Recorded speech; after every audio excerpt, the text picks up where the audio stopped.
Šis pastatas šiltinamas Parok mineralinė vata FAS 3. Vatą prie sienų klijuosime naudodami cementinius klijus Sacred BK. Klijų paruošimo instrukcija nurodyta ant įpakavimo. Ruošiant klijus svarbu tiksliai dozuoti vandenį. Prieš pradėdami plokščių klijavimo darbus nuo cokolinio profilio nuvalome jo montavimo metu atsiradusius nešvarumus. Šilumą izoliuojančias plokštes klijuojame iš apačios į viršų. Naudojant mineralinę vatą klijus labai svarbu tepti ant tos plokštės pusės, kurią nurodo jų gamintojas. Parok mineralinė vata toje pusėje turi ryškią raudoną liniją.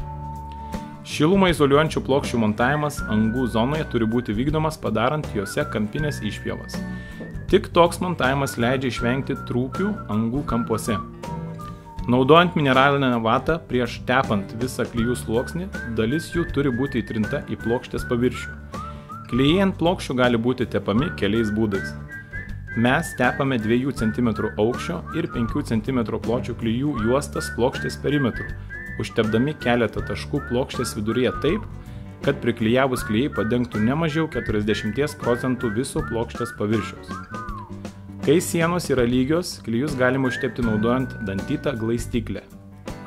Pastato kampuose šilumą izoliuojančios plokštės turi būti perstumtos, o kampinės plokštės turi būti sujungiamos be klijų. Prispaudus šilumą izoliuojančias plokštės būtina pašalinti klijų perteklių, galinti sudaryti šalčio tiltelio zonas. Plokščių sandūrose susidarančios tuštumos turi būti užpildytos tos pačios šiltinimo medžiagos atraižomis.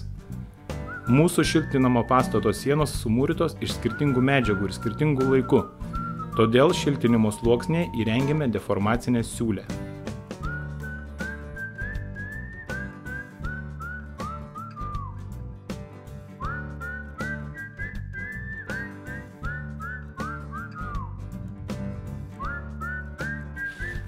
Klijuodami nuolat tikriname, ar plokštės pritvirtintos tiesiomis linijomis ir vertikaliuose plokštumuose.